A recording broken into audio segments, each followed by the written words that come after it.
Meet the editors. Operation താമരയോ എന്നതാണ് ചോദ്യം.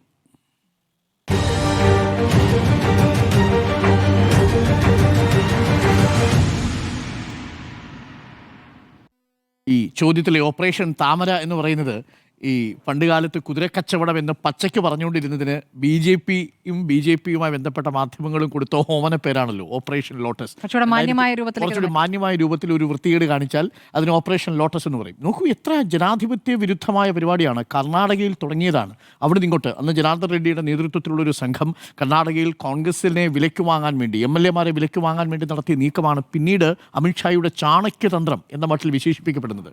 ഇപ്പോൾ മറ്റത്തൂരിൽ നമ്മൾ കണ്ടത് മറ്റൊരു ഓപ്പറേഷൻ ലോട്ടസ് എന്ന കുതിരക്കച്ചവടമാണ് എന്ന് പറയാൻ പറ്റില്ല. അവിടെ നടന്നിരിക്കുന്ന അസ്വാഭാവികമായ കാര്യങ്ങളാണെന്ന കാര്യത്തിൽ ഒരു തർക്കവുമില്ല.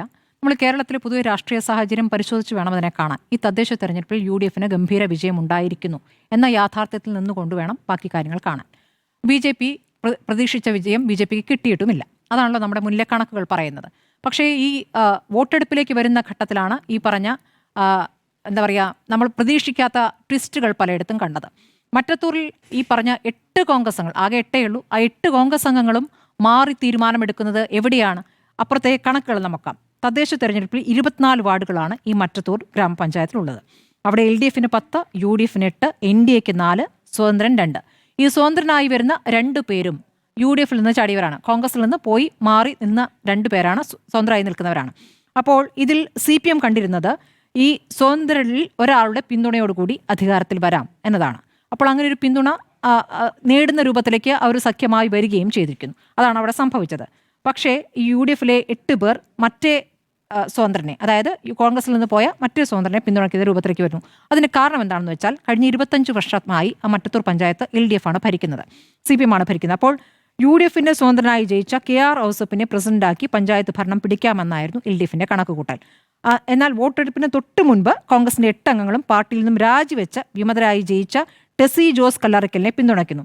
BJP-യുടെ 4 അംഗങ്ങളിൽ 3 പേരും ഈ ടെസിയെ പിന്തുണയ്ക്കുന്നു. അപ്പോൾ BJP-യും ഈ കോൺഗ്രസിൽ നിന്ന് പുറത്തു വന്ന 8 പേരും ഈ ടെസിയെ പിന്തുണച്ചു എന്നിടത്താണ് BJP-യിലേക്ക് പോയി എന്ന രൂപത്തിൽ CPM വ്യാഖ്യാനിക്കുന്നത്. അതിൽ മുഖ്യമന്ത്രി പിണറായി വിജയൻ തന്നെ അതിൽ ഫേസ്ബുക്ക് പോസ്റ്റ് ഇടുകയാണ്. അതിൽ പറയുന്നത് ഒറ്റച്ചാട്ടത്തിന് BJP-യിലെത്താൻ തക്കം പാർത്തിരിക്കുന്ന പാർട്ടിയാണ് കോൺഗ്രസ് എന്നാണ്. ആ ചാട്ടമാണ് തൃശ്ശൂർ ജില്ലയിലെ മറ്റത്തൂരിൽ കണ്ടത്. കോൺഗ്രസ് സ്ഥാനാർത്ഥികളായി മത്സരിച്ച് പഞ്ചായത്തങ്ങളായ മുഴുവൻ പേരും കൂറുമാറി BJP പാളയത്തിലെത്തി ഭരണം പിടിച്ചു എന്ന് പറയുന്നത് അത് ശരിയല്ല. കാരണം അവർ BJP-യിലേക്ക് പോയിട്ടില്ല. 2 കൂട്ടരും BJP-യിലെ 3 പേര്, ഒരു വോട്ട് BJP-യുടെ അസാധുവാവുകയാണ് ചെയ്തത്. BJP-യിലെ 3 പേരും ഈ കോൺഗ്രസിൽ നിന്ന് പുറത്തു വന്ന 8 പേരും ഈ കോൺഗ്രസിൽ നിന്ന് തന്നെ പുറത്തുപോയ സ്വതന്ത്രയെ പിന്തുണച്ചു എന്ന് പറയുമ്പോൾ അവർ BJP-യിലേക്ക് പോയി എന്ന് പറയുന്നത് ശരിയാവില്ല. പക്ഷേ BJP-യും ഈ പറയുന്ന കോൺഗ്രസിൽ നിന്ന് പുറത്തു വന്നവരും ഒരേ രൂപത്തിൽ വോട്ട് ചെയ്തു എന്ന് പറയുമ്പോൾ അവർക്കിടയിൽ ഒരു സഹകരണം ഉണ്ടായിട്ടുണ്ട് എന്ന് വേണമെങ്കിൽ പറയാം. ഇത് പ്രാദേശികമായിട്ടുണ്ടായിട്ടുള്ള ഒരു സാഹചര്യമാണ്. ഇതിൽ ഒരു ഓപ്പറേഷൻ താമര എന്ന രൂപത്തിൽ പറയുകയാണ്. തിരിച്ച് BJP-യും അവിടെ ചില വാദങ്ങൾ ഉന്നയിക്കുന്നുണ്ട്. ഈ പറയുന്ന ഔസേപ്പ്, അതായത് വിമതരായിരിക്കുന്ന മറ്റേയാൾ, അതായത് CPM പിന്തുണ നേടാൻ ഇരുന്ന ആൾ 15 ലക്ഷം കൊടുത്തിട്ടാണ് ആ പിന്തുണ നേടിയതെന്ന് മറിച്ചുള്ള ആരോപണം വരുന്നുണ്ട്. വോട്ട് ചെയ്യാൻ വന്നപ്പോൾ അവർ LDF അംഗങ്ങൾക്കൊപ്പമാണ് ഈ ഔസേപ്പ് വന്നതെന്നും പറയുന്നു. അതുവരെ കോൺഗ്രസിനൊപ്പമായിരുന്നു. അതായത് ഇലക്ഷൻ ജയിച്ച ശേഷം അവരെ പാർട്ടിയിൽ തിരിച്ചെടുക്കുകയായിരുന്നു. അതിന് മുമ്പ് പുറത്താക്കിയിരുന്നു. ഇങ്ങനെ പുറത്താക്കലും തിരിച്ചെടുക്കലും ഒക്കെ ഇത് ഘട്ടത്തിൽ നടന്നിട്ടുണ്ട്. പല സ്ഥലത്തും ഇതുണ്ട് കേട്ടോ. അപ്പോൾ നമുക്ക് ഇതൊരു വ്യാപകമായ രൂപത്തിൽ അത് പ്രവർത്തിക്കുന്നു എന്ന രൂപത്തിൽ പറയാൻ പറ്റില്ല. ഇനി ഞാൻ മറ്റു ചില കണക്കുകൾ പറയാം. കേരളത്തിലെ ഒരു സാഹചര്യത്തിൽ ഇപ്പോൾ ഏറ്റവും ബദ്ധവൈരികളായി പ്രവർത്തിച്ചുകൊണ്ടിരിക്കുന്നത് CPM കോൺഗ്രസുമാണ്. പരസ്പരം സഹകരിക്കില്ല എന്നൊരു ഉറച്ച തീരുമാനം. അതിപ്പോൾ ഭരണം BJP-ക്ക് പോയാലും വേണ്ടില്ല അത് CPM ഭരിക്കരുത്, ഭരണം BJP-ക്ക് പോയാലും വേണ്ടില്ല അത് കോൺഗ്രസ് ഭരിക്കരുത് എന്ന സമീപനം പലയിടത്തും കാണാം. അങ്ങനെ ചില ഉദാഹരണങ്ങൾ ഞാൻ പറയാം. അതായത് തൃപ്പൂണിത്തുറയിലും തൃപ്പൂണിത്തുറയിൽ അവർ നേടിയിട്ടുണ്ട്. ബദിയടുക്കലെ കാര്യം പറയാം. ബദിയടുക്കലിൽ പതിറ്റാണ്ടുകളായി UDF കുത്തകയാക്കി വെച്ചിരുന്ന ബദിയടുക്ക ഗ്രാമപഞ്ചായത്തിൽ ഭരണം നാടകീയമായ നറുക്കെടുപ്പിലൂടെ BJP പിടിച്ചെടുക്കുകയാണ്. അപ്പോൾ പ്രസിഡന്റ് തെരഞ്ഞെടുപ്പിൽ BJP-യിലെ D ശങ്കരൻ വിജയിക്കുന്ന എങ്ങനെയാണ്? UDF സ്ഥാനാർത്ഥിയും BJP സ്ഥാനാർത്ഥിയും വോട്ടെടുപ്പിൽ തുല്യനില പാലിക്കുകയായിരുന്നു. അപ്പോൾ എന്ത് സംഭവിച്ചു? പഞ്ചായത്തിലെ നിലവിലെ കക്ഷിനില പരിശോധിക്കുമ്പോൾ UDF-ന് 10 അംഗങ്ങളും BJP-ക്ക് 10 അംഗങ്ങളുമാണ്. LDF-നാകട്ടെ ഒരൊറ്റ അംഗം. നിർണായകമായ പ്രസിഡന്റ് തെരഞ്ഞെടുപ്പിൽ LDF-ന്റെ ഒരൊറ്റ അംഗം ഒരു തീരുമാനമെടുത്താൽ അത് അവിടെ UDF ഭരിക്കും, BJP മാറ്റി നിർത്താൻ കഴിയും. എന്ത് ചെയ്തു? വോട്ടെടുപ്പിൽ നിന്ന് മാറി നിന്നു. അതായത് BJP ഭരിച്ചാലും വേണ്ടില്ല, ഞങ്ങൾ പിന്തുണയ്ക്കില്ല എന്ന സമീപനം എടുക്കും. അതാണ് പതിയൊടുക്കൽ കണി. ഇനി തൃശ്ശൂർ പാർലത്തിൽ പോയാലോ? വർഷങ്ങളായി LDFും UDFും മാറി മാറി ഭരിച്ച പഞ്ചായത്താണ് പാർലം. കഴിഞ്ഞ തവണ LDFിനായിരുന്നു ഭരണം. ഇത്തവണ UDFും NDAയും 6 സീറ്റ് വീതവും LDF 5 സീറ്റും നേടി. പ്രസിഡന്റ് തെരഞ്ഞെടുപ്പിൽ ഒരു UDF അംഗത്തിന്റെ വോട്ട് അസാധുവായി. ഇതോടെ UDF പ്രസിഡന്റ് സ്ഥാനാർത്ഥിക്ക് 5 വോട്ട് മാത്രമാണ് കിട്ടിയത്. 6 വോട്ട് നേടിയ BJPയുടെ അനിത പ്രസിഡന്റിനെ പഞ്ചായത്ത് പ്രസിഡന്റായി തിരഞ്ഞെടുക്കുന്നു. അതെന്താണ്? BJPയെ മാറ്റി നിർത്താൻ UDFന് വോട്ട് ചെയ്യേണ്ട എന്ന നിലപാട് അവിടെ CPM എടുക്കുകയാണ്. അപ്പോൾ ഇങ്ങനെയുള്ള സമീപനം അപ്പുറത്ത് നിൽക്കുമ്പോൾ CPMും BJPയും തമ്മിൽ കൂട്ടാണ് എന്ന രൂപത്തിൽ പറയാൻ പറ്റുമോ? പറ്റില്ല. അപ്പോൾ ഇങ്ങനെ പ്രാദേശികമായ ചില കാര്യങ്ങൾ നടക്കുന്നുണ്ട്. പലയിടത്തും കൂറുമാറി സ്ഥാനം നേടുന്ന സംഭവങ്ങളുണ്ടായി. പലയിടത്തും ഈ പറയുന്ന ടോസ് ഇട്ടിട്ട് അവസാനം പഞ്ചായത്ത് പ്രസിഡന്റ് തിരഞ്ഞെടുക്കുക നമ്മൾ ഒരുപാട് സ്ഥലങ്ങളിൽ കണ്ടു. അങ്ങനെ ഇപ്പോൾ നോക്കുമ്പോൾ 46 പഞ്ചായത്തിൽ നറുക്കെടുപ്പ് ഭരണം നിർണ്ണയിച്ചപ്പോൾ മുന്നിലെത്തിയത് LDF ആണ്. അങ്ങനെ നറുക്കെടുപ്പിലൂടെ 19 പഞ്ചായത്തിൽ LDFന് ജയിക്കാനായി 18 എണ്ണം UDFിനൊപ്പം നിന്നു. NDAയ്ക്കൊപ്പം 7 എണ്ണം നിന്നു. അപ്പോൾ ഇതിലൊന്നും തന്നെ ഓപ്പറേഷൻ താമര എന്ന രൂപത്തിൽ പ്രവർത്തിക്കുന്നത്. ഇതിൽ നോക്കൂ, പ്രധാനപ്പെട്ട മുഖ്യമന്ത്രി ജോൺ ബ്രിട്ടാസ് തുടങ്ങിയ നേതാക്കളൊക്കെ മറ്റത്തൂർ എടുത്തുകൊണ്ട് വലിയ രീതിയിൽ ഇവിടെ ഒരു സഖ്യമാണ് എന്ന് പറയുന്നത് അടുത്ത നിയമസഭാ തെരഞ്ഞെടുപ്പിനുള്ള ഒരു വാദം മുന്നോട്ട് വെക്കാൻ വേണ്ടിയിട്ടാണ്, ഇതിൽ പിടിച്ചങ്ങ് കയറാൻ വേണ്ടിയിട്ടാണ്. അപ്പോൾ അതിൽ പ്രതിപക്ഷ നേതാവ് പറഞ്ഞുകൊണ്ടിരിക്കുന്നത് തോറ്റമ്പി കഴിയുമ്പോൾ ഇതാണല്ലോ വാദമെന്ന് മറുവശത്ത് പറഞ്ഞു. പക്ഷേ ഇവർക്കെതിരെ എന്ത് നടപടി ഉണ്ടാകും? ഇവരിപ്പോൾ ഭരിക്കാൻ പോവുകയാണ്.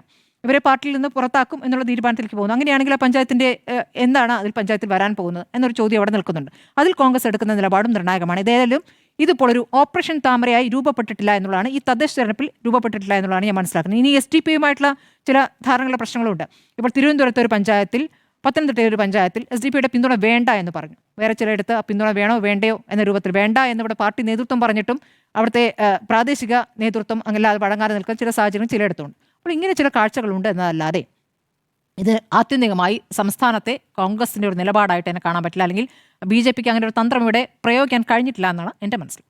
ഓപ്പറേഷൻ താമരയോ മറ്റത്തൂരിൽ നടന്നത് എന്നാണ് ചോദ്യം. ജിമ്മി, തൃശ്ശൂർ മാത്രമല്ല വേറെയും സ്ഥലങ്ങളുണ്ടല്ലോ. കുമരകത്തുണ്ട്. മറ്റത്തൂര് നമ്മൾ പറഞ്ഞുകൊണ്ട് അത് വിട്ടാരും. കുമരകത്ത് ഇതിലും രസകരമാണ്. കുമരകത്ത് കോൺഗ്രസിൻ്റെ 5 സീറ്റുണ്ട്. അതുപോലെ തന്നെ ഒരു UDFിൻ്റെ ഒരു സ്വതന്ത്രനാണ്. അദ്ദേഹമാണ് ഇന്ന് പ്രസിഡന്റായിട്ട് അവിടെ തിരഞ്ഞെടുക്കപ്പെട്ടത്. കുമരകത്തെ രസകരമായ കഥയിൽ നിന്ന് വേണം തുടങ്ങാൻ. മറ്റത്തൂര് കുറേ പറഞ്ഞ് അതിൻ്റെ വിശദാംശങ്ങൾ വേണ്ട, അതിലേക്ക് കടക്കാതെ അവിടെ UDFിൻ്റെ ഒരു പ്രസിഡന്റ് സ്ഥാനാർത്ഥിയായി വരികയും അയാൾ കുമരകത്ത് ജയിക്കുകയും ചെയ്തു. അവിടെ 3 BJP അംഗങ്ങളുടെ പിന്തുണയോടുകൂടി കോൺഗ്രസിൻ്റെ എല്ലാ അംഗങ്ങളും വോട്ട് ചെയ്ത് ഇയാളെ പ്രസിഡന്റാക്കി. ഇതുവരെ നടപടി ഉണ്ടായിട്ടില്ല. അപ്പോൾ എന്താ പറഞ്ഞ കാര്യം? അത് സ്വതന്ത്രനാണ്. അങ്ങനെ അങ്ങ് പറഞ്ഞു പോലെ വെറും സ്വതന്ത്രനല്ല, UDFിൻ്റെ സ്വതന്ത്രനാണ്. അതായത് UDF എല്ലാവരും ചേർന്ന് മത്സരിപ്പിച്ച് ജയിപ്പിച്ച ആളാണ്. അപ്പോൾ മറ്റത്തൂരിൽ നിങ്ങൾക്ക് ഈ ന്യായം ഉണ്ടെങ്കിൽ നിങ്ങൾക്ക് കുമരകത്ത് എന്താ ന്യായം? കുമരകത്ത് ഒരു ന്യായമില്ല.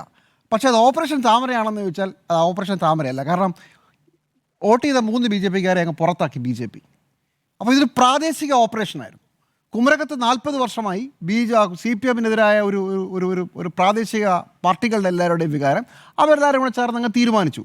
പക്ഷേ ആ വികാരത്തിന് അതിൻ്റെ മുകളിലുള്ള നേതൃത്വവും അടിപ്പെട്ടു എന്നുള്ളതാണ് ഇതിനകത്തെ പ്രധാനപ്പെട്ട കാര്യം.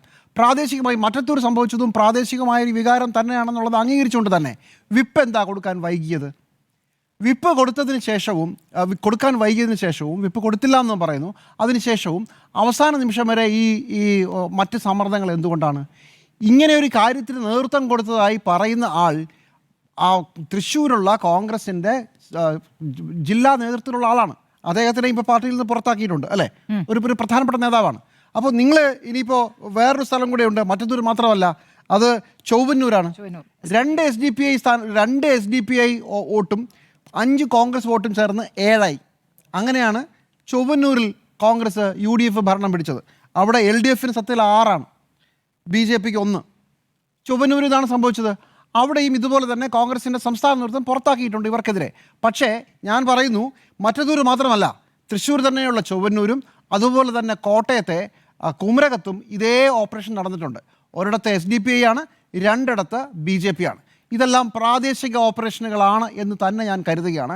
അതൊരു വലിയ ഓപ്പറേഷൻ താമര എന്ന രീതിയിൽ മുഖ്യമന്ത്രി പിണറായി വിജയൻ അങ്ങനെ ആഗ്രഹം ഉണ്ടാവും. അത് മറ്റ് സംസ്ഥാനങ്ങളിൽ നടന്ന ദേശീയതല ഓപ്പറേഷൻ പോലെ ആണ് എന്ന് പറയുന്നതിനോട് ഞാൻ യോജിക്കുന്നില്ല. പക്ഷേ അപ്പോഴും അതിനകത്ത് ഒരു പ്രശ്നമുള്ളത്, അതിൻ്റെ തൊട്ട് മുകളിലുള്ള നേതാക്കൾക്കെതിരെയും ഇതിൻ്റെ ആരോപണത്തിൻ്റെ മുന്നേ പോകുന്നുണ്ടെന്നേ.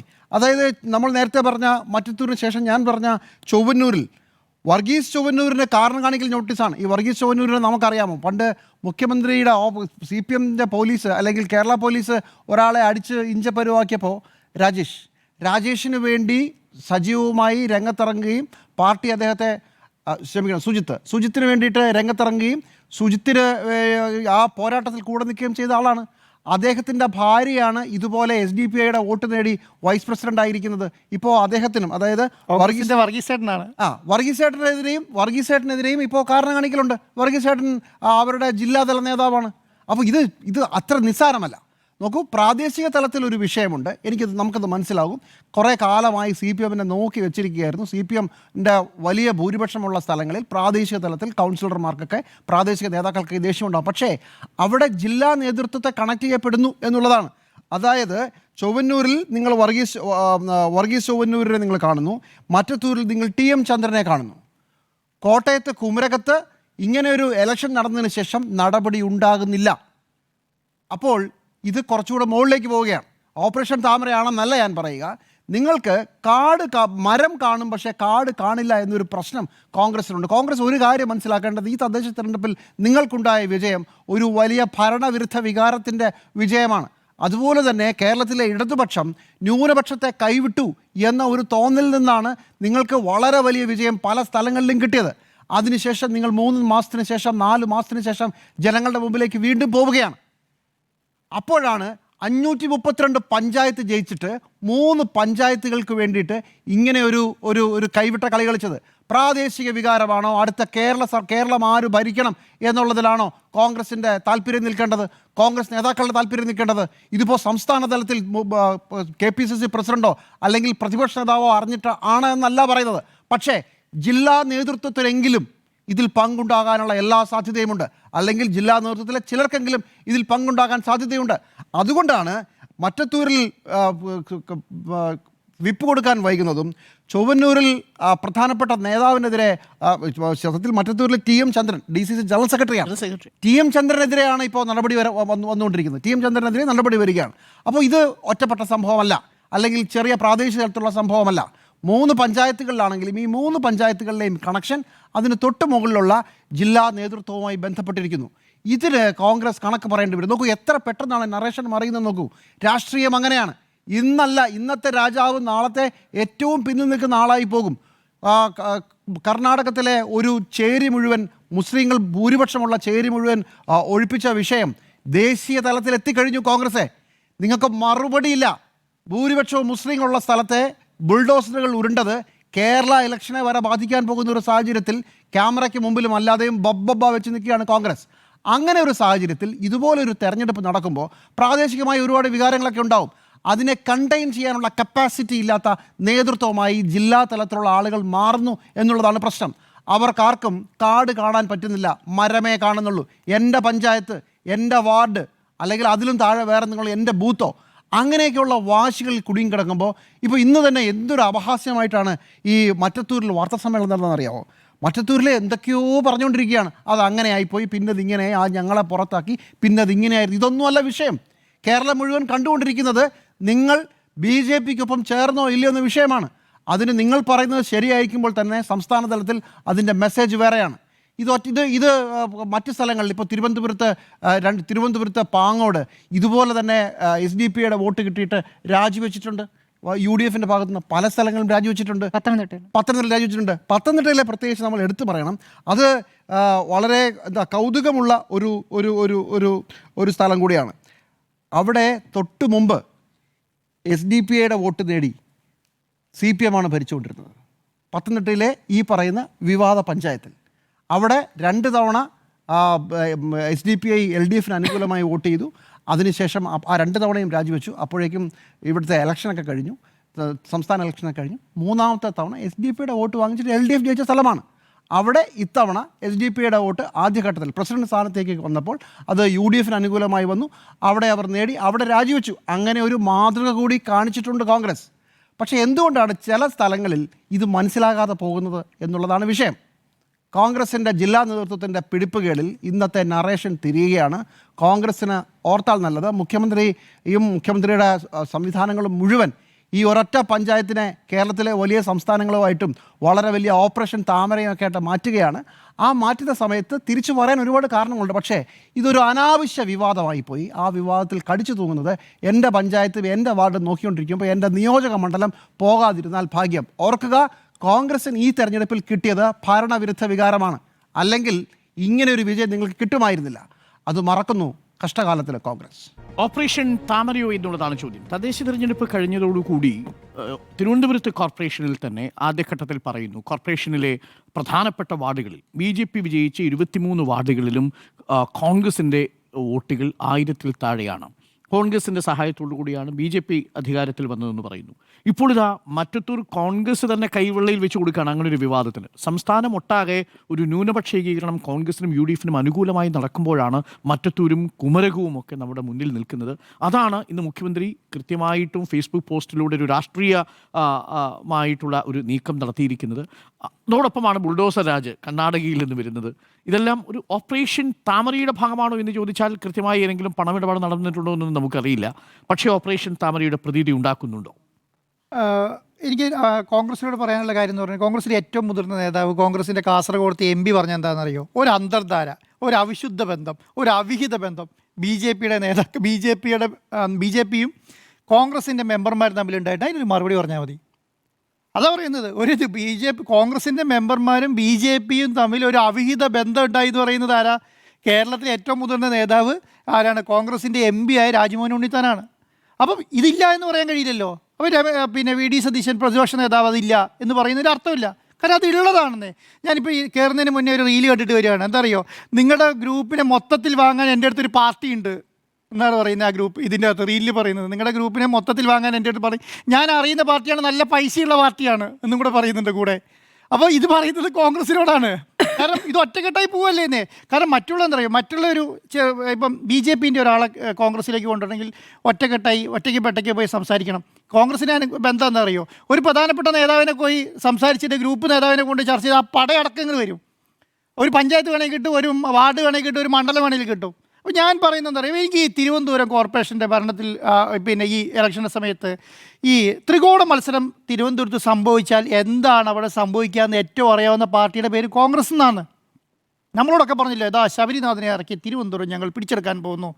തിരുവനന്തപുരം പിടിക്കുമ്പോൾ അത് ഗുണം ചെയ്യുക ആർക്കാണ്? അത് ഗുണം ചെയ്യുക BJPക്കാണെന്ന് എല്ലാവർക്കും അറിയാം. കാരണം അതെന്താണ്, BJPയുടെ കയ്യിൽ നിന്ന് വലിയ രീതിയിൽ പിടിച്ചെടുക്കാൻ കഴിയില്ല എന്നുള്ളത് അവിടുത്തെ കോൺഗ്രസിൻ്റെ പ്രധാനപ്പെട്ട നേതാക്കന്മാർ അങ്ങോട്ടും ഇങ്ങോട്ടും സ്വകാര്യം പറഞ്ഞുകൊണ്ടിരിക്കുകയാണ്.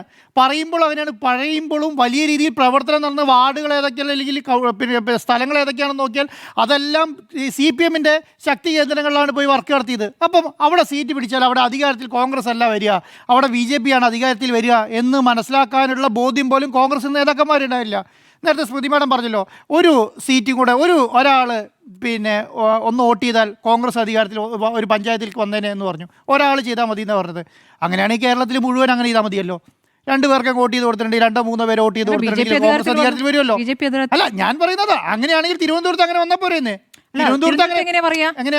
കോർപ്പറേഷൻ ഭരണവുമായി ബന്ധപ്പെട്ടുള്ള പ്രാക്ടിക്കൽ അല്ല. 10 നിന്ന് 18ലേക്ക് ഇത് വാർഡുകളുടെ എണ്ണം കൂട്ടിയ കോൺഗ്രസ് മത്സരിക്കാൻ പാടില്ലായിരുന്നു എന്നാണോ പറഞ്ഞത്? അങ്ങനെയല്ലല്ലോ, മത്സരിക്കാൻ പാടില്ല. ഞാൻ പറയുന്നത് അറിയോ, നിങ്ങൾ മത്സരിക്കേണ്ടതും നിങ്ങൾ ശക്തമായി പ്രവർത്തിക്കേണ്ട മണ്ഡലം CPMന്റെ മണ്ഡലത്തിലല്ല, കോൺഗ്രസിന്. അങ്ങനെയാണെങ്കിൽ BJP ജയിച്ച വാർഡുകളിലൊക്കെ ഇങ്ങനെ വോട്ടിന്റെ പെർസെന്റേജ് കുറഞ്ഞു പോയേ, ബാക്കിയെല്ലാം ഭയങ്കര കൂടുകയും ഈ പറയുന്ന BJP ജയിച്ച വാർഡുകളിലെല്ലാം വളരെ രീതിയിൽ കോൺഗ്രസിന്റെ വോട്ട് കുറയുകയും ചെയ്തു. ഞാൻ പറയുന്നത് ത്രികോണ മത്സരം. ജഗതിയില് BJP ജയിച്ച സ്ഥലത്ത് LDFന് 500 വോട്ട് പോലും ഇല്ല. അല്ല, ഞാൻ പറയുന്നത് എന്താണ്, ത്രികോണ മത്സരം വരുന്ന സ്ഥലങ്ങളിൽ കാര്യം മനസ്സിലാക്കാനുള്ള ബോധ്യം കോൺഗ്രസിന് ഇല്ലേ? അതില്ലെങ്കിൽ ഇല്ലാതെ പറഞ്ഞാൽ മതി. ഇപ്പോഴും ഇതാണ് ഈ മറ്റത്തൂർ പഞ്ചായത്തിലൊക്കെ പറയുന്ന കാര്യം എന്താണെന്നറിയോ? അതോ അവർ ഒറ്റയ്ക്ക് അങ്ങ് പോയി എന്നുള്ള ആരെ നേതൃത്വം നൽകുന്ന അറിയോ? DCCയുടെ ജനറൽ സെക്രട്ടറിയാണ്. അവിടുത്തെ മണ്ഡല സെക്രട്ടറി ഉണ്ട് ഒരാൾ, ഷാഫി എന്ന് പറഞ്ഞിട്ട്. അദ്ദേഹം TN ചന്ദ്രൻ DCC ജനറൽ സെക്രട്ടറിയാണ്. ഇവരാണ് സംസാരിച്ചിട്ട് എന്ത് ചെയ്യുന്നത്, ധാരണ ഉണ്ടാക്കുന്നത്. മനസ്സിലായില്ലേ? എന്നിട്ട് പറയുകയാണ്, എന്നിട്ട് അവിടുത്തെ പ്രാദേശിക കോൺഗ്രസ്സുകാരെന്താ പറയുന്നതെന്ന് അറിയോ? ലക്ഷക്കണക്കിന് കൈപ്പറ്റിയിട്ടുണ്ടെന്ന് പറഞ്ഞേ. കുറുക്കനെ പോലെയുള്ള ഒരു കോൺഗ്രസ് DCC ജനറൽ സെക്രട്ടറി ഉണ്ട്, TN ചന്ദ്രൻ. ഇവിടെ ഇരിക്കുകയാണ്. മണ്ഡലം പ്രസിഡന്റ് ഷാഫി കല്ലുപ്പറമ്പിൽ കോടികളാണ് കൈപ്പറ്റിയിരിക്കുന്നത് പറയുന്ന ആരാന്നറിയോ? അവിടുത്തെ സാധാരണ കോൺഗ്രസ് പ്രവർത്തകരാണ്. ഏതോ ഒരു പഞ്ചായത്തിൻ്റെ കാര്യം പറയുന്നത്. BJPയെ സംബന്ധിച്ചിടത്തോളം വലിയ പ്രശ്നമല്ലാന്ന്. BJPയെ സംബന്ധിച്ചിടത്തോളം അവർക്കൊരു 1 കോടി 2 കോടി കൊടുത്തൊരു മണ്ഡലം പഞ്ചായത്ത് പിടിക്കാന്ന് പറഞ്ഞാൽ അവരെ സംബന്ധിച്ചിടത്തോളം അടുത്ത നിയമസഭാ ഇലക്ഷൻ്റെ സമയത്ത് ഒരു മണ്ഡലമെങ്കിലും പിടിച്ചെടുക്കാൻ വേണ്ടി അവർ ശ്രമിച്ചുകൊണ്ടിരിക്കുകയാണ്. അവരെ സംബന്ധിച്ചിടത്തോളം അവർക്ക് ഒരു വിജയ സാധ്യത, അവർ A ക്ലാസ് മണ്ഡലത്തിൽ ഒരു പഞ്ചായത്ത് കിട്ടിയാൽ അവരെ സംബന്ധിച്ച് വലിയ കാര്യമാണ്. 20,000 വോട്ട് 25,000 വോട്ടുണ്ടാവും ഒരു പഞ്ചായത്തിൻ്റെ അകത്ത്. ആ വോട്ടിൽ പഞ്ചായത്തിൻ്റെ വോട്ട് അവരുടെ ഭാഗത്തേക്ക് വരിക എന്ന് പറഞ്ഞാൽ കാരണം അവരെ സംബന്ധിച്ചിടത്തോളം എന്താണ് ഇത് BJP കോൺഗ്രസ് കൂട്ടുപക്ഷി ഭരണം നടത്തുന്ന ഒരു പഞ്ചായത്ത് ഇപ്പോൾ ഉണ്ട് അവർക്ക് തൃശ്ശൂരിൽ.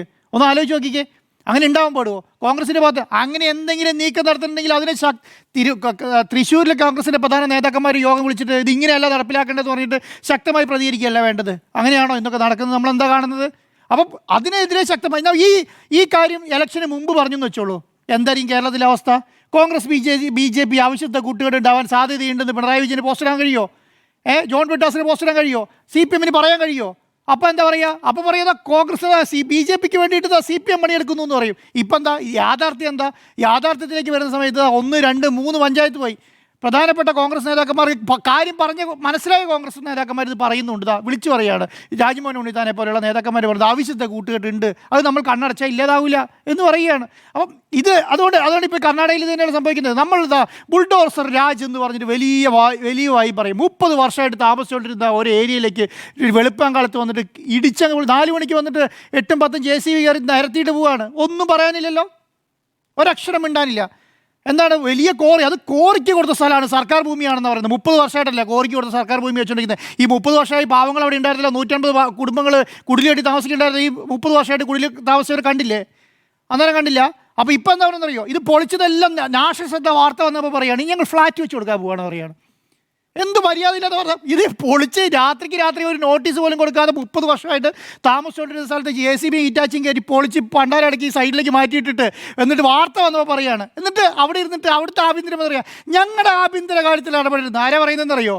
അവിടുത്തെ ആഭ്യന്തരമന്ത്രി പറയാണ് പിണറായി വിജയനോട് കർണാടകയുടെ ആഭ്യന്തര കാര്യത്തിൽ ഇടപെടരുത്, പക്ഷേ UPൻ്റെ ആഭ്യന്തര കാര്യത്തിൽ ഇടപെടാം കേട്ടോ. UPൻ്റെ ആഭ്യന്തര കാര്യത്തെക്കുറിച്ച് പറയണം, ഡൽഹിയിലെ ആഭ്യന്തര കാര്യത്തെക്കുറിച്ച് പറയണം. BJP സംസ്ഥാനത്തെല്ലാം ആഭ്യന്തര കാര്യം എന്തിനു ചെയ്താൽ കോൺഗ്രസ് വലിയവായി പറയും. അങ്ങനെ എന്താണ് അവിടുത്തെ ആഭ്യന്തര കാര്യത്തെക്കുറിച്ചൊക്കെ പറയാം. പക്ഷേ കർണാടകയിലെ കുറിച്ചിട്ട് ഒരു പ്രശ്നം ഉണ്ടായി. കർണാടക ന്യൂനപക്ഷങ്ങളെ എന്താ പറയുക മുസ്ലിം ന്യൂനപക്ഷം നിൽക്കുന്ന സ്ഥലത്ത് വന്നിട്ട് JCB ഇടിച്ച് കയറ്റി നിരത്തി കഴിഞ്ഞിട്ട് ഇവിടുത്തെ കേരളത്തിൻ്റെ മുഖ്യമന്ത്രി ഒരു പോസ്റ്റ് ഇടുന്ന സമയത്ത് പറയുകയാണ് അത് കർണാടകയുടെ ആഭ്യന്തര കാര്യത്തിൽ ഇടപെടാൻ ആർക്ക് പാടില്ല? കേരളത്തിലെ കമ്മ്യൂണിസ്റ്റ് മുഖ്യമന്ത്രിക്ക് പാടില്ല. എന്ത് രാഷ്ട്രീയ കോൺഗ്രസിൻ്റെ ഏത് ശൈലിയിലാണ് രാഷ്ട്രീയം മുന്നോട്ട് കൊണ്ടുപോയിക്കൊണ്ടിരിക്കുന്നത്? അപ്പോൾ ഇപ്പം എന്താ സംഭവിക്കുന്നത് അറിയോ?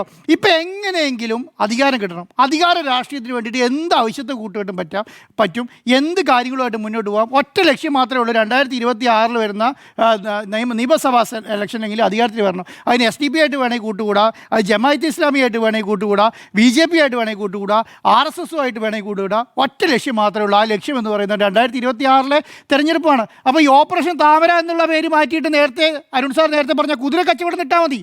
2026 അധികാരത്തിൽ വരാൻ വേണ്ടി എന്ത് കുതിര കച്ചവടം നടത്തും എന്നുള്ള കാര്യം മാത്രം പറഞ്ഞാൽ മതി. അതോട് അവസാനിച്ചു. അതിന് താമരനെ ഇട്ട് ബ്ലോക്കായിരിക്കും നല്ലതെന്നുള്ളതാണ് എൻ്റെ അഭിപ്രായത്തിൽ. ഓപ്പറേഷൻ താമരയാണോ എന്നതാണ് ചോദ്യം. ഓപ്പറേഷൻ താമരയെ സാങ്കേതികമായി തുടക്കത്തിൽ വിശേഷിപ്പിച്ചതുപോലെ ഞാൻ അങ്ങനെ വിശേഷിപ്പിക്കാനേ ആഗ്രഹിക്കുന്നില്ല. പക്കാ കുതിരക്കച്ചവടമാണ്. എന്നാൽ കുതിരക്കച്ചവടത്തിൻ്റെ സാമ്പത്തികമായിട്ടുള്ള ഏതെങ്കിലും ഇടപാടുകൾ ഇവിടെ നടന്നിട്ടുണ്ടോ എന്നറിയില്ല. പക്ഷെ അതിനേക്കാൾ അപകടകരമായ ഒരു രാഷ്ട്രീയ താല്പര്യം എന്തുകൊണ്ടാണ് ഒരു പഞ്ചായത്തിലെ കോൺഗ്രസിലെ പാർലമെന്ററി പാർട്ടിക്ക് ഉണ്ടായത് എന്നുള്ളതിനെ അത്ഭുതപ്പെടുത്തുന്ന കാര്യമാണ്. അരുണാചൽ പ്രദേശിൽ നമ്മൾ 2016 കണ്ടതാണ്. 43 പേരുമെന്ന ഭരണപക്ഷത്തുള്ളവർ അന്ന് 11 സീറ്റ് മാത്രം കിട്ടിയ BJPക്കൊപ്പം ഇറങ്ങിപ്പോകുന്നത് കണ്ട കാഴ്ചയാണ്. ഗോവയിൽ എങ്ങനെയാണ് ലെജിസ്ലേറ്റീവ് പാർട്ടിയിലെ മുഴുവൻ അംഗങ്ങളും BJPയിലേക്ക് ലയിക്കുന്നത് എന്ന് നമ്മൾ കണ്ടതാണ്. ഒരൊറ്റ സീറ്റ് പോലും ഇല്ലാതെ പുതുച്ചേരിയിൽ എങ്ങനെയാണ് BJP കോൺഗ്രസിന്റെ പൂർണ്ണ പിന്തുണയോടുകൂടി അധികാരത്തിൽ വന്നതെന്ന് കണ്ടതാണ്.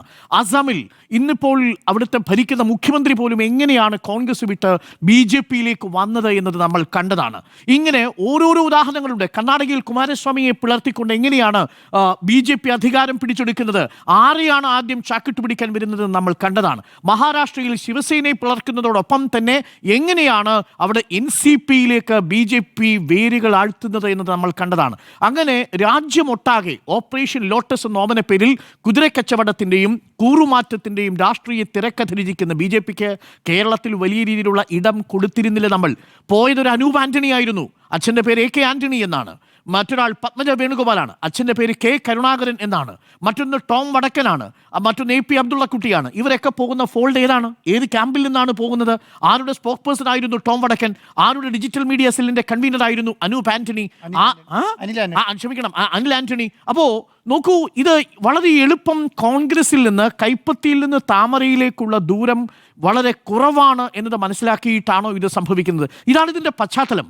ഈ പശ്ചാത്തലത്തിൽ ഒരുപാട് രാഷ്ട്രീയ നേതാക്കൾ കടന്നുപോയിട്ടുണ്ട് കേട്ടോ. ഞാൻ അവരുടെ ഒന്നും പേരുകൾ പറഞ്ഞാൽ ഈ രാത്രി കൊണ്ട് അവസാനിക്കില്ല. 18 വർഷത്തെ രാഷ്ട്രീയ ബന്ധം അവസാനിപ്പിച്ച് ജ്യോതിരാദിത്യ സിന്ധ്യയ്ക്ക് ഒരു കുഴപ്പവും ഉണ്ടായിരുന്നില്ല. ജ്യോതിരാദിത്യ സിന്ധ്യ പോകുമ്പോൾ അന്ന് കമൽനാഥ് സർക്കാരിനെ മറിച്ചിടാൻ വേണ്ടി 10-20 MLA-മാരെയും കൂടിയിട്ടാണ് ഈ ജ്യോതിരാദിത്യ സിന്ധ്യയ്ക്കൊപ്പം പോകുന്നത്. അമരീന്ദർ സിംഗ് നോക്കൂ, കോൺഗ്രസിന്റെ പഞ്ചാബിലെ മുഖമായിരുന്നില്ലേ ക്യാപ്റ്റൻ എന്ന പേരുള്ള അമരീന്ദർ സിംഗ്? എങ്ങനെയാണ് നേരം വെളുക്കുമ്പോഴേക്കും BJP പാളയത്തിലേക്ക് അമരീന്ദർ സിംഗ് എത്തുന്നത്? എങ്ങനെയാണ് RNP സിംഗ് എത്തുന്നത്? എങ്ങനെയാണ് ജിതേന്ദ്ര പ്രസാദ് എത്തുന്നത്? എങ്ങനെയാണ് ജഗദീഷ് ഷട്ടാർ കോൺഗ്രസിലേക്ക് മടങ്ങി വന്ന് അതേ വേഗത്തിൽ BJPയിലേക്ക് തിരിച്ചുപോക്ക് നടത്തുന്നത്?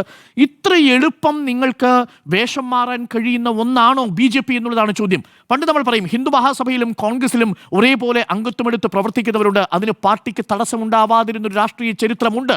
പക്ഷേ ഇവിടെ നോക്കൂ, ഒരു പഞ്ചായത്തിലെ ലെജിസ്ലേറ്റീവ് പാർട്ടി അപ്പാടെ പോവുകയാണെന്നേ. അത് ആരുടെ പിന്തുണയോടുകൂടിയാണ് പോകുന്നത്? ചെറിയ നേതാവിൻ്റെ പിന്തുണയാണോ?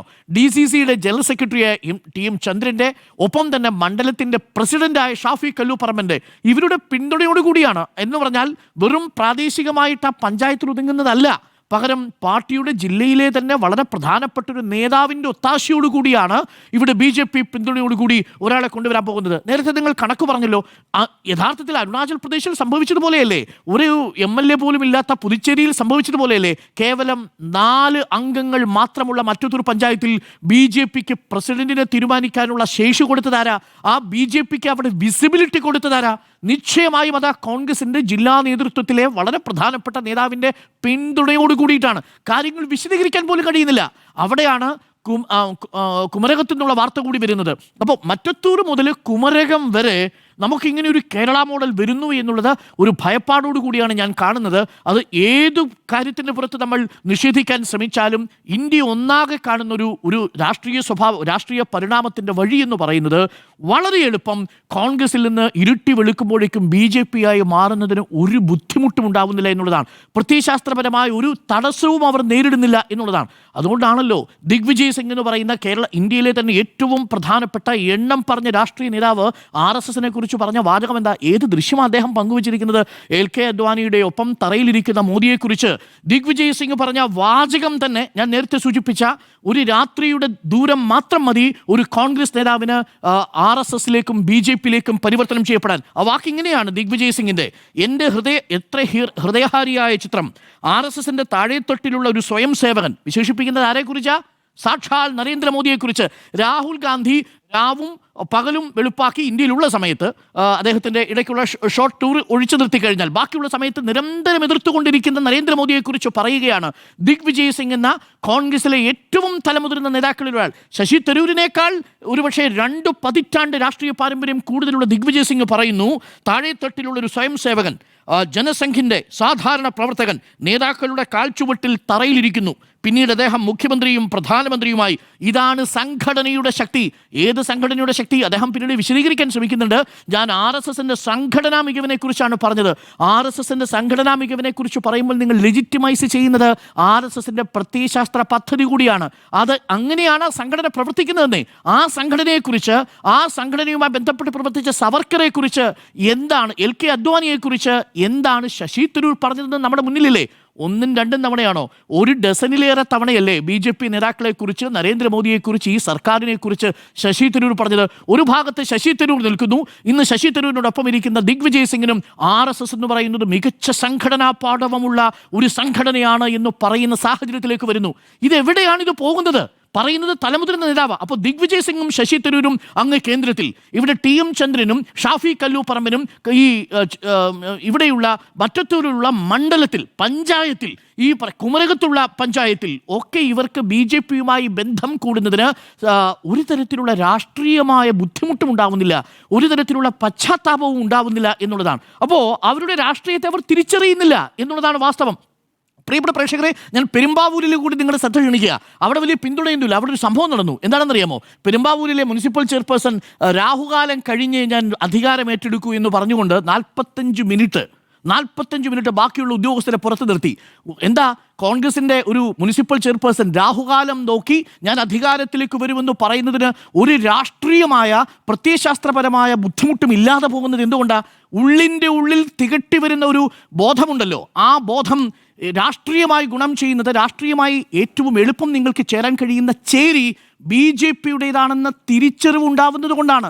ഹനുമാൻ ചാലീസ ചൊല്ലുന്ന ഒരു നേതാവിനെ നിങ്ങൾക്ക് രാം മന്ദിർ പണിയാൻ പോകുമ്പോൾ വെള്ളി വിഗ്രഹങ്ങൾ കൊടുത്തുവിടാൻ, വെള്ളിക്കട്ട കൊടുത്തുവിട്ടിട്ടുണ്ട് ഞാൻ എന്ന് പറയുന്നതിൽ ഒരു ഉളുപ്പും തോന്നാത്ത നേതാവിന് അയോധ്യയിൽ രാമക്ഷേത്രത്തിൻ്റെ പ്രാണപ്രതിഷ്ഠാ ദിനത്തിൽ പങ്കെടുക്കാതിരുന്നതിൽ വലിയ ഹൃദയവേദനയുണ്ടെന്ന് പറയുന്ന നേതാക്കളുടെ ഉള്ളിൽ ഒളിച്ചിരിക്കുന്നത് ഈ BJP ബോധം തന്നെയാണ്, ഈ സംഘപരിവാർ ബോധം തന്നെയാണ്. അതുകൊണ്ട് നിങ്ങൾക്ക് BJP എതിർക്കാൻ കഴിയുമെന്ന് കരുതരുത്. അതാണ് ബുൾഡോസർ രാജിൻ്റെ കാര്യത്തിൽ സിദ്ധരാമയ്യക്കും DK ശിവകുമാറിനും പറ്റുന്നത്. DK ശിവകുമാർ അഭിമാനം കൊണ്ട് പറയുന്നത് ഞാൻ കുട്ടിക്കാലത്ത് ഗണഗീതം പാടിയിരുന്ന ആളാണെന്ന് പറഞ്ഞ് അവസാനിപ്പിക്കുകയല്ല ചെയ്യുന്നത്. ആ ഗണഗീതം പാടുക കൂടിയാണ് ചെയ്യുന്നത്, അതിന് വിസിബിലിറ്റി കൊടുക്കുക കൂടിയാണ് ചെയ്യുന്നത്. ഒന്ന് ആലോചിച്ച് നോക്കൂ. കോൺഗ്രസ് നഖശിഖാന്തം എതിർത്തിരുന്ന ഗണഗീതത്തെ നിയമസഭയിൽ പാടുന്നതിനും അത് പാടുന്നതിൽ അഭിമാനം പൂണ്ടിരുന്ന ഒരാളാണെന്ന് താൻ പറയുകയും ചെയ്യുന്നു DK ശിവകുമാർ. അതേ DK ശിവകുമാർ ഉപമുഖ്യമന്ത്രിയായിരിക്കുന്ന, അതേ DK ശിവകുമാറിന് സിദ്ധരാമയ്യ തന്നെ ഭരിക്കുന്ന ബാംഗ്ലൂരിൽ ഈ വലിയ റിയൽ എസ്റ്റേറ്റ് മാഫിയയ്ക്ക് വേണ്ടിയിട്ട് കുടിയൊഴിപ്പിക്കുന്ന 180 പേരിൽ 156 പേരും മുസ്ലിങ്ങളായി പോകുന്നത് ഏതെങ്കിലും തരത്തിലുള്ള യാദൃച്ഛികതയാണോ? അതിലുള്ള 38 പേര് ദളിത് വിഭാഗത്തിൽപ്പെട്ടവരാണ്, അതിലൊരാൾ ക്രിസ്ത്യൻ വിഭാഗത്തിൽപ്പെട്ടവരാണ്. അവിടെ എന്താണ് കോൺഗ്രസിൻ്റെ നയം? അപ്പോൾ നമ്മൾ എണ്ണം പറഞ്ഞാൽ മുതിർന്ന നേതാക്കൾ മാറുന്നത് പ്രധാനപ്പെട്ട രാഷ്ട്രീയ കക്ഷികൾ, പ്രധാനപ്പെട്ട സംസ്ഥാനങ്ങളിൽ അധികാരം തന്നെ നഷ്ടപ്പെടുന്ന രീതിയിൽ കൂട്ടത്തോടുകൂടി ലെജിസ്ലേറ്റീവ് പാർട്ടിയിലെ തന്നെ പൂർണ്ണമായിട്ടുള്ള ആളുകൾ BJP-യിലേക്ക് ചേക്കേറുന്നത്, ദിഗ്വിജയ് സിംഗും ശശി തരൂരും കമൽനാഥും അടക്കമുള്ള നേതാക്കളുടെ BJP അനുകൂല പ്രസ്താവനകൾ വരുന്നത്, ഒപ്പം തന്നെ കേരളത്തിൽ ഇതേപോലൊരു പഞ്ചായത്തിലെ 8 അംഗങ്ങൾ പൂർണ്ണമായിട്ടും എന്നുവെച്ചാൽ അവിടുത്തെ കോൺഗ്രസ് ലെജിസ്ലേറ്റീവ് പാർട്ടി ഇനി ഇല്ല. രാവിലെ നോക്കുമ്പോൾ കോൺഗ്രസ് ലെജിസ്ലേറ്റീവ് പാർട്ടി, വൈകുന്നേരം ആകുമ്പോൾ കോൺഗ്രസ് ലെജിസ്ലേറ്റീവ് പാർട്ടി പൂർണ്ണമായിട്ടും BJP-യുടെ പിന്തുണയോടുകൂടി അവിടെ കൊണ്ടുവരികയാണ്. എന്നിട്ട് ഇവരവിടെ ഭരിക്കുമെന്നാണ് പറയുന്നത്. ഇപ്പോഴും പശ്ചാത്താപമില്ല കേട്ടോ ആ കാര്യത്തിൽ. ഇപ്പോഴും ഞങ്ങൾ പൂർണ്ണ പിന്തുണ കൊടുക്കുമെന്നാണ് പറയുന്നത്. അപ്പോൾ ഇവരെ വിശ്വസിച്ച് വോട്ട് കൊടുത്ത വോട്ടർമാർ ആരായി എന്നുള്ളത് വളരെ പ്രധാനപ്പെട്ട ചോദ്യമാണ്. അതുകൊണ്ട് ഇരുട്ടി വെളുക്കുമ്പോഴേക്കും ഏതെങ്കിലും ഒരു പാർട്ടിക്ക് BJP-യായി എളുപ്പം രാഷ്ട്രീയ രാസപരിണാമം നടത്താൻ കഴിയുന്നുണ്ടെങ്കിൽ അത് കോൺഗ്രസ് ആണെന്ന് തെളിയിച്ചുകൊണ്ടിരിക്കുകയാണ്. എന്നിട്ടും CJP എന്നുള്ള പേരാർക്കാണെന്നറിയാമോ?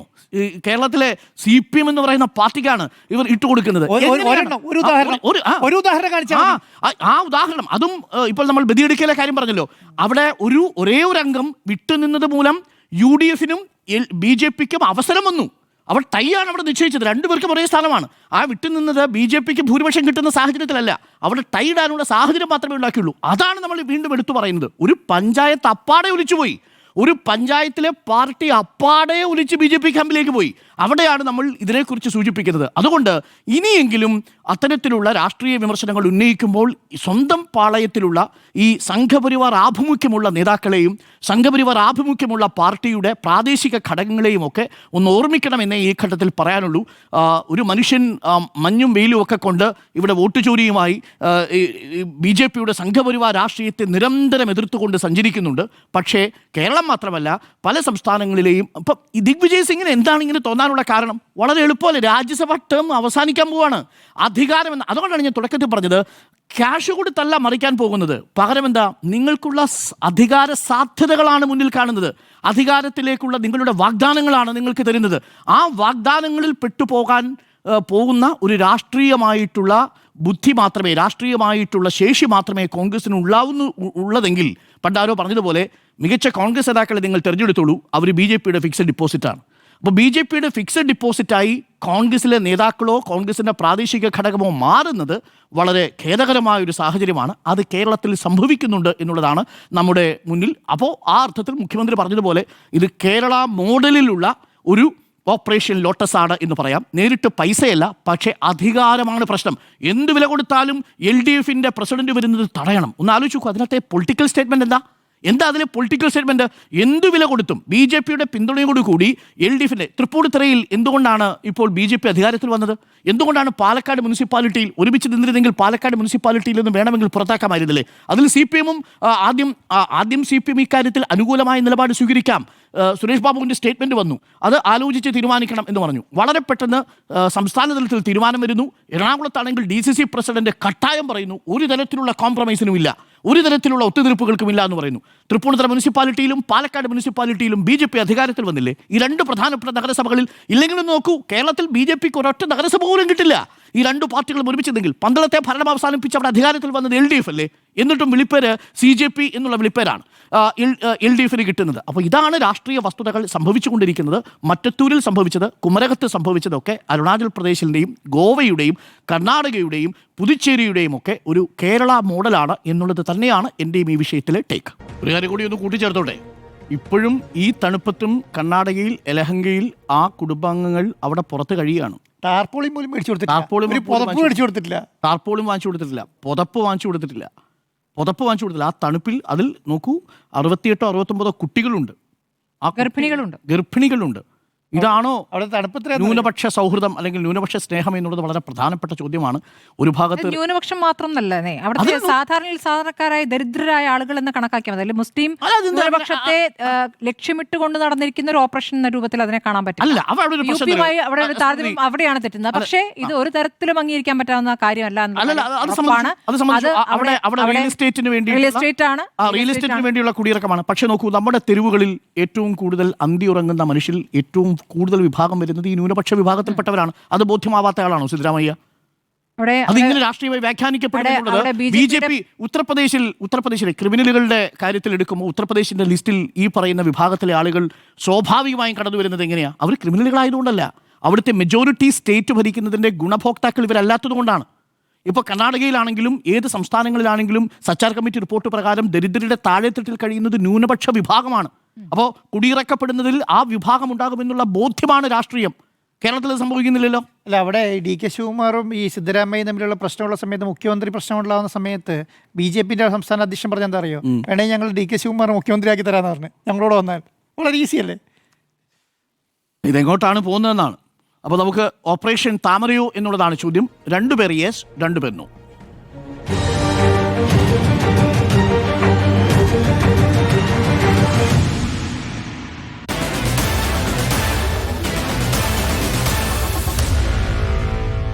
Meet the editors.